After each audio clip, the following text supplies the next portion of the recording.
ইমাম আবু হানিফা রহমতুল্লাহি আলাই এই কোরআন সুন্নাহকে একত্রিত করে একটা মাসালা আমাদের সামনে উপস্থাপন করেছে। এই মাসালাটা দিয়েছে, এটাই ওনার মত, এটাই ওনার মাযহাব, আরবি বাংলা হলো ওনার মতামত।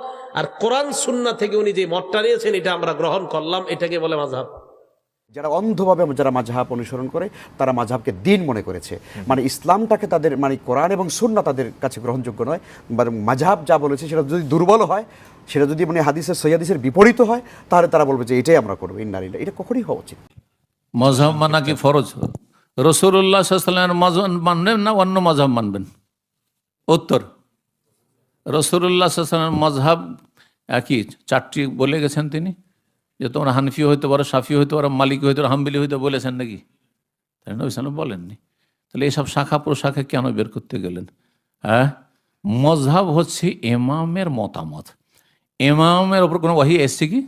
কোনো ইমামের ওপর? আবু হানিফা, শাফি, মালিক, আহমদ ওয়াহি আসেনি, তাই না? আচ্ছা, ইমামদের চাইতে সিনিয়র কি আবু বকর, ওমর, উসমান না? তো রসুল ছাড়া, আম্বিয়া রসুল ছাড়া কোনো মানুষ কি ভুলের ঊর্ধ্বে? ভুল হতেই পারে, ইজতিহাদে ভুল হতেই পারে। তো এক মযহাব যদি ধরে থাকেন তো কিছু ভুল আপনার মধ্যে থেকেই গেল, যেটাই নেন না কেন, আপনি শাফি হয়ে যান, মালিকি হন, হাম্বলি হন, কিছু ভুল তো থেকেই যাবে আপনার। তো আপনি কি কিছু ভুলের মধ্যে থাকতে চান? আমার যুক্তিটা ভালো করে বুঝেন। জি, কখনো থাকতে চাইবেন না, বুঝলে?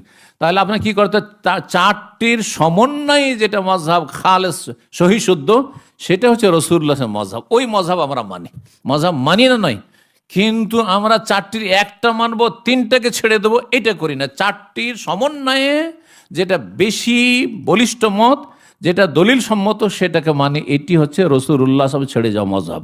আশা করি বুঝতে পারছেন। জি।